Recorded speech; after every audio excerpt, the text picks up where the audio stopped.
Assalamualaikum warahmatullahi wabarakatuh. Saya Annisa Rohimah Hasri Hasibuan, Prodi PGMI 6. Di sini saya akan membawakan tanda-tanda kekuasaan Allah pada serangga lalat. Pasti teman-teman sudah mengetahui identik pada lalat. Ya, tak lain salah satunya serangga yang kotor dan menjijikan. Tapi pernahkah teman-teman memikirkan hikmah di balik penciptaan lalat yang menjijikan dan dianggap hina oleh manusia? Yuk simak video selanjutnya. Salah satu binatang lalat bagi banyak orang yang jijik dengan serangga ini. Mereka menganggapnya sebagai binatang yang kotor dan biang penyakit, karena hidupnya di lingkungan tempat sampah. Namun, di balik sosok yang kotor itu, Allah Subhanahu wa Ta'ala tak ragu membuat perumpamaan dengannya, di mana kita bisa melihat dengan firman-Nya, A'udzu billahi minasyaitonir rajim. Bismillahirrahmanirrahim. Ya ayyuhan nasu duriba mathalun fastami'u lah. Innal ladzina tad'una min dunillahi lan yakhluqu dzubaban walau ijtama'u lah. Yang artinya, hai manusia, telah dibuat perumpamaan, maka dengarkanlah. Sesungguhnya segala yang kamu seru selain Allah tidak dapat menciptakan seekor lalat pun, walaupun mereka bersatu untuk menciptakannya. Quran Surah Al-Hajj ayat 73. Makna potongan ayat ini, Allah menyindir Tuhan dari orang-orang kafir yang menyembah berhala, yang mengatakan bahwa patung-patung hasil ukiran tangan mereka adalah Tuhan yang wajib disembah. Tetapi Allah menjawab semua itu dengan mengatakannya bahwa Tuhan mereka sekali-kali tidak dapat menciptakan seekor lalat pun, meskipun mereka bersatu dalam menciptakannya. Allah menciptakan makhluknya, tidak ada yang tak nampak tanda kekuasaannya dan manfaatnya bagi kita yang mau berpikir. Nah, apa saja tanda-tanda kekuasaannya? Yuk kita dengar dan simak penjelasannya. Seperti kita ketahui bahwa lalat adalah serangga yang kotor dan menjijikan. Ternyata lalat itu memiliki kekuasaan yang Allah ciptakan, yaitu memiliki kemampuan yang bermanuver yang luar biasa yang tidak sanggup ditandingi pesawat tempur terbesar dan tercanggih pun. Lalat mampu terbang dengan cepat untuk makhluk seukuran tubuhnya. Lalat mampu berpindah dari satu tempat ke tempat lain dengan sangat gesit. Per detiknya, ia mampu mengepakkan sayapnya 200 hingga 400 kali. Tak heran jika lalat itu mampu mengecoh pihak yang menyerangnya. Sungguh menakjubkan bukan teman-teman?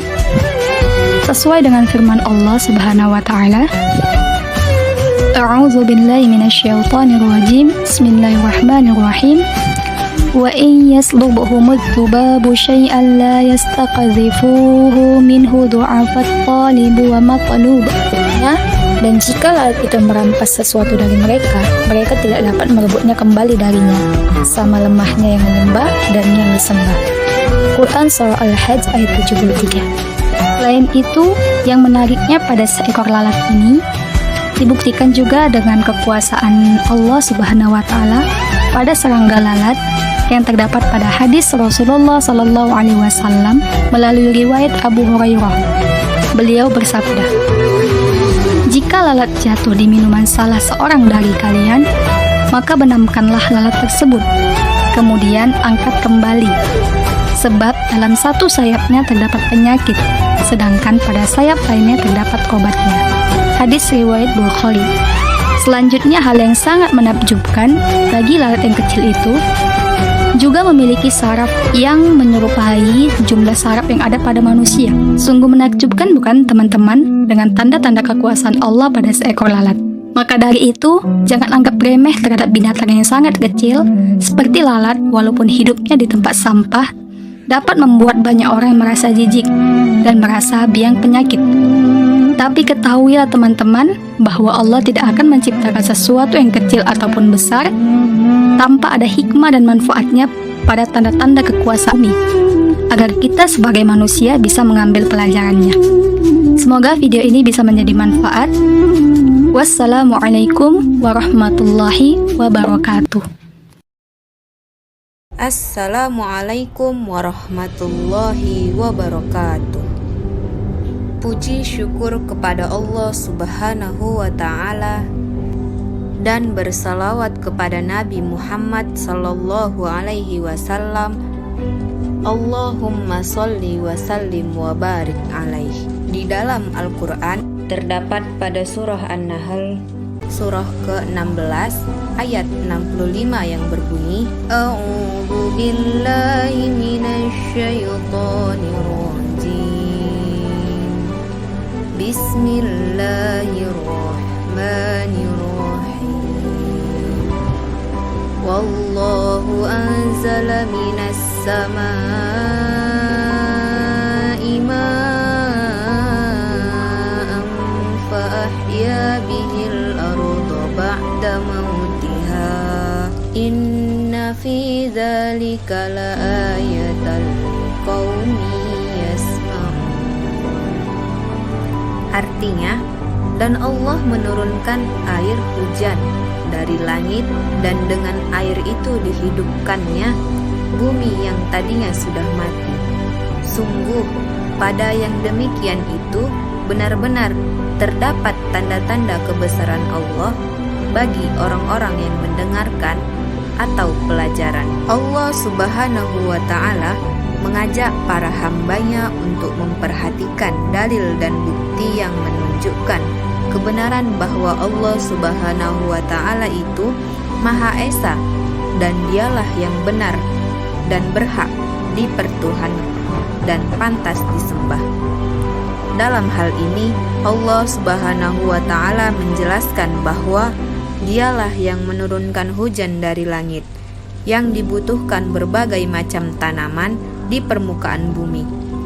Andaikan tidak ada hujan, tentulah bumi itu menjadi kering, tandus, dan tidak mungkin ditumbuhi oleh tanam-tanaman dan rerumputan. Hal tersebut menunjukkan bahwa Allah Subhanahu wa Ta'ala berkuasa menghidupkan tanah dan menyuburkannya setelah tidak adanya tanda-tanda kehidupan.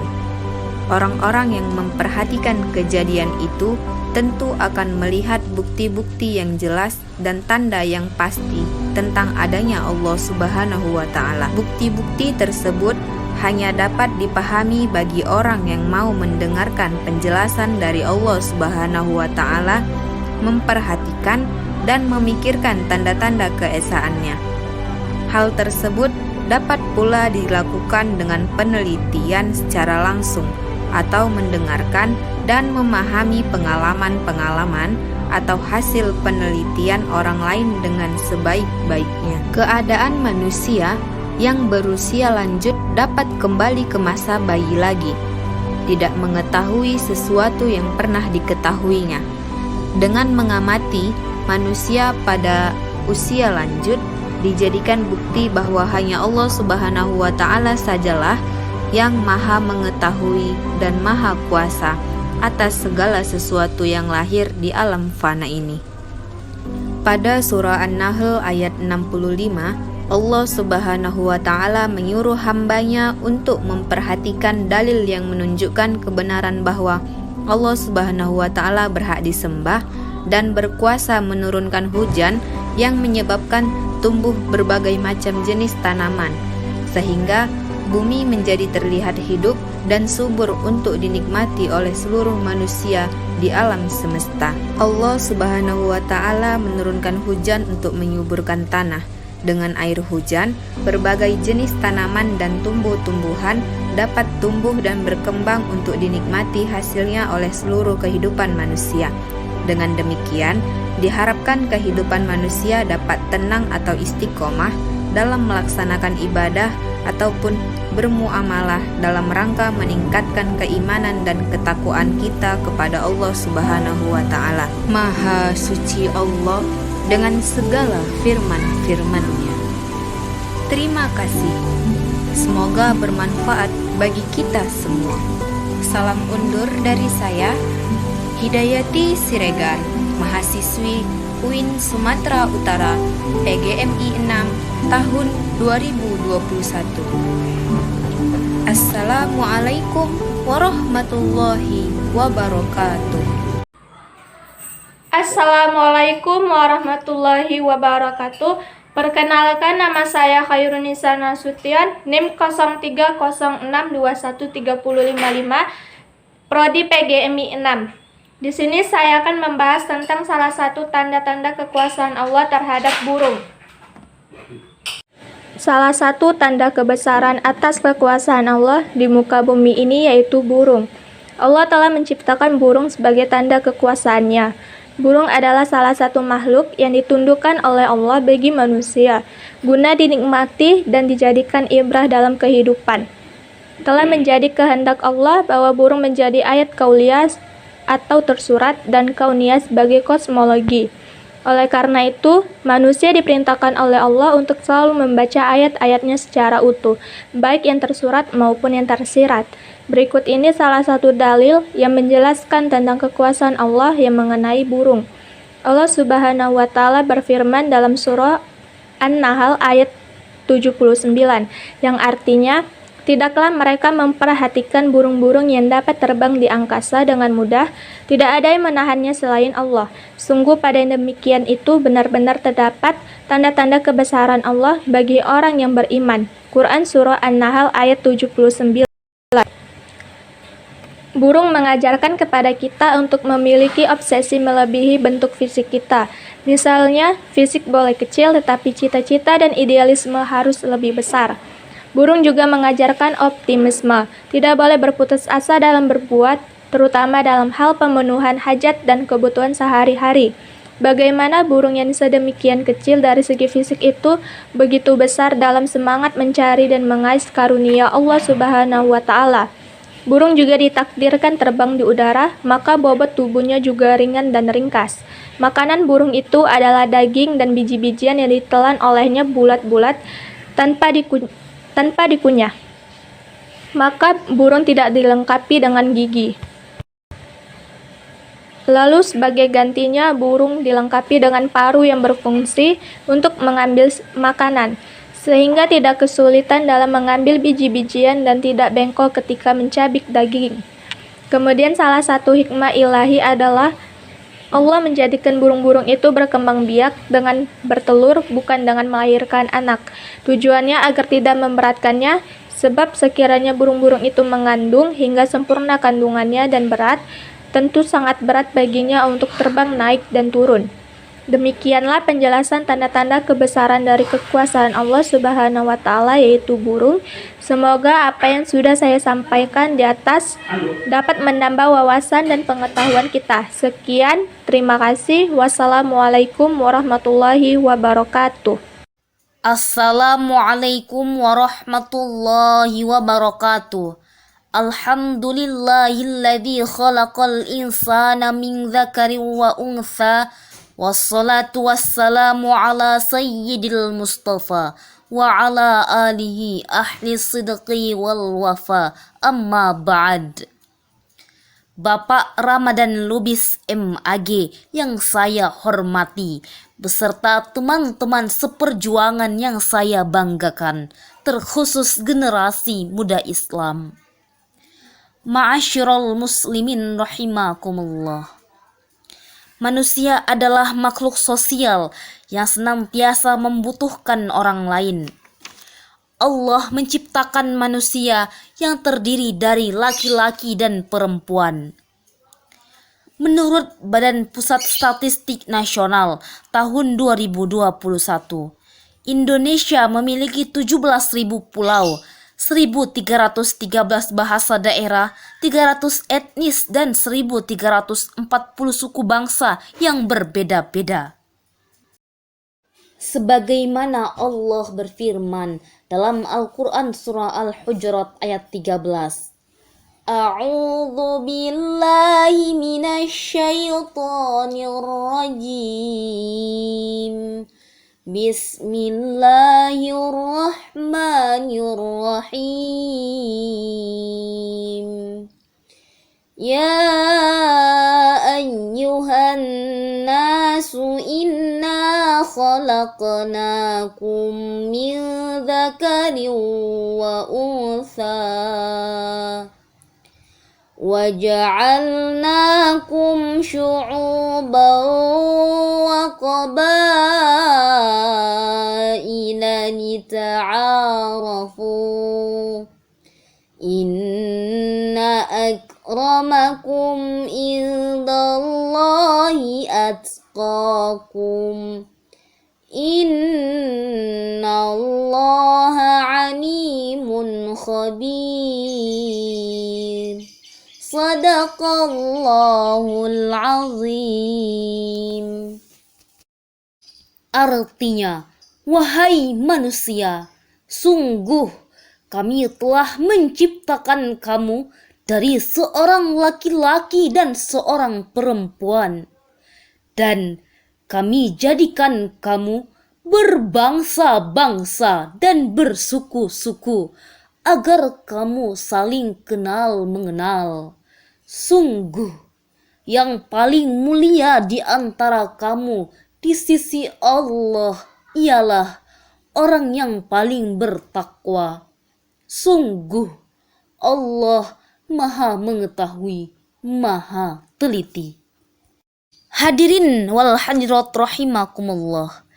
Menurut Imam As-Sa'id Mahmud Al-Alusi Al-Baghdadi, seorang mufassir terbaik di kalangan ulama mutaakhirin, dalam karyanya yang bernama Tafsirul Ma'ani fi Tafsiril Qur'anil Azim wa Sab'il Masani, jilid 14 halaman 243 menjelaskan, Inna khalaqnakum min dzakarin wa untha ay min Adama wa Hawa. Maksudnya, walaupun kita diciptakan berbeda-beda, tetapi kita berawal dari bapak ibu yang sama, yaitu Nabi Adam alaihissalam dan Hawa. Oleh karena itu hadirin, kedudukan kita pun setara dari segi nasabnya. Lalu Allah melanjutkan kalimat tersebut, وَجَعَلْنَاكُمْ شُعُوبًا وَقَبَائِلَ. Dan kami jadikan kamu berbangsa-bangsa dan bersuku-suku. Akhirnya, tidak ada yang perlu kita sombongkan.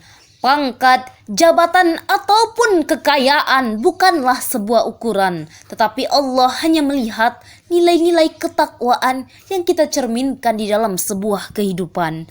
Sekian dan demikian. Wabillahi taufiq wal hidayah. Wassalamualaikum warahmatullahi wabarakatuh. Assalamualaikum warahmatullahi wabarakatuh. Saya Muhammad Oki Dermawan, NIM 0306 212196 dari kelompok 4 Ilmu Tauhid, dosen Bapak Ramadan Lubis, ingin memaparkan tentang kekuasaan Allah terhadap lebah.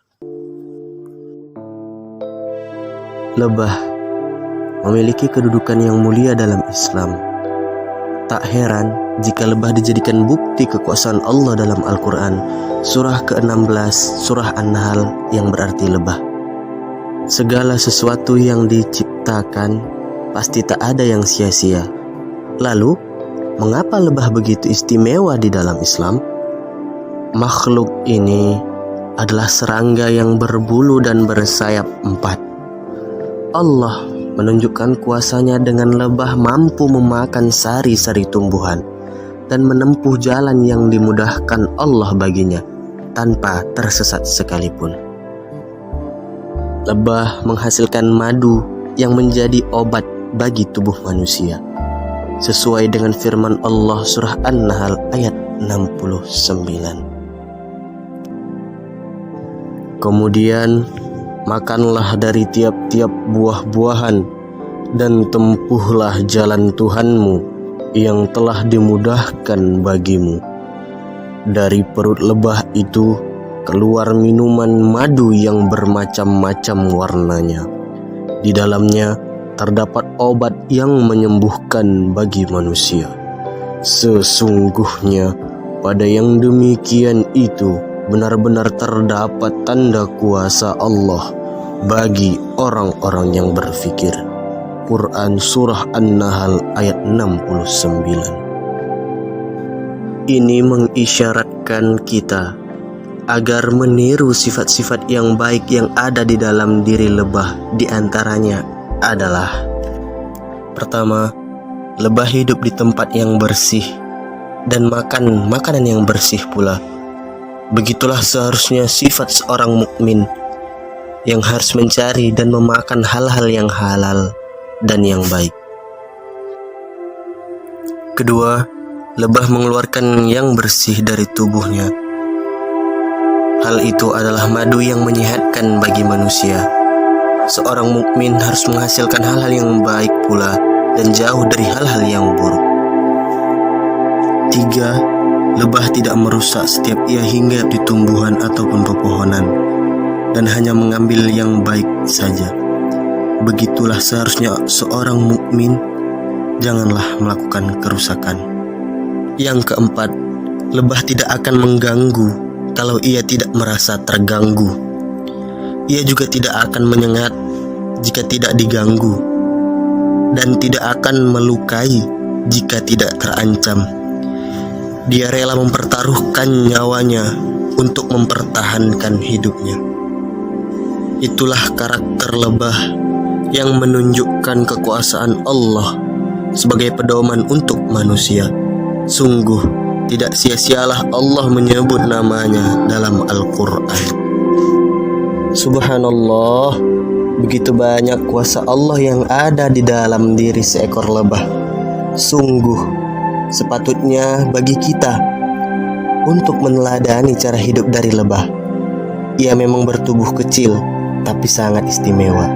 Semoga Allah mudahkan kita menjadi orang-orang yang lebih baik lagi ke depannya. Amin, amin ya rabbal alamin. Demikian, Assalamualaikum warahmatullahi wabarakatuh. Assalamualaikum warahmatullahi wabarakatuh. Bersyukur kita kepada Allah Subhanahu wa taala dan bersalawat kepada Rasulullah sallallahu alaihi wasallam dengan melafazkan Allahumma shalli wa sallim wa barik alaihi. Saya Neha Lestari, mahasiswi PGMI 6, angkatan tahun ajaran 2021. Di sini saya akan menjelaskan sedikit tentang perumpamaan sarang laba-laba. Laba-laba merupakan salah satu hewan yang menorehkan tinta emas dalam sejarah Islam. Bahkan di antara keistimewaannya tersebut, ada salah satu surah Al-Quran yang dinamakan surah Al-Ankabut. Selain itu pula, laba-laba banyak disebutkan dalam sirah Rasulullah SAW saat hewan tersebut diperintahkan Allah Subhanahu wa taala untuk melindungi Rasulullah dan Abu Bakar ketika berada di Gua Sur dan bersembunyi dari kafir Quraisy. Pertolongan laba-laba itu dilakukan dengan membuat sarang di mulut Gua Sur sehingga dapat mengelabui kafir Quraisy. Penjelasan tentang perumpamaan sarang laba-laba ini ada dalam surah Al-Ankabut ayat ke-41 yang berbunyi, A'udzu billahi minasy syaithanir rajim. Bismillahirrahmanirrahim. Mathalul ladzina ittakhadhu min dunillahi awliya'a kamathalil ankabut. Ittakhadhat baita wa inna awhanal buyuti labaitul ankabut law kanu ya'lamun. Yang artinya perumpamaan orang-orang yang mengambil pelindungan selain Allah adalah seperti laba-laba yang membuat rumah. Dan sesungguhnya rumah yang paling lemah ialah rumah laba-laba. Sekiranya mereka mengetahui, niscaya mereka tidak akan menyembahnya. Perumpamaan orang-orang yang mengambil pelindung-pelindung selain Allah, yakni berhala-berhala yang mereka harapkan dapat memberi manfaat kepada diri mereka, adalah seperti laba-laba yang membuat rumah untuk tempat tinggalnya. Dan sesungguhnya rumah yang paling lemah, yang paling rapuh, ialah rumah laba-laba, karena tidak dapat melindungi diri dari panas matahari dan dari dinginnya udara. Demikian pula berhala-berhala itu. Mereka tidak dapat memberikan manfaat apapun kepada para penyembahnya. Kalau mereka mengetahui hal tersebut, tentu mereka tidak akan menyembahnya. Begitulah kita dapat ambil contoh dari perumpamaan sarang laba-laba, yaitu mengenai tentang berhala-berhala yang sebenarnya tidak ada, manfaatnya untuk disembah. Begitulah sedikit penjelasan dari saya. Lebih dan kurang saya memohon maaf. Kepada Allah saya memohon ampun. Saya Neha Lestari pamit undur diri. Wassalamualaikum warahmatullahi wabarakatuh.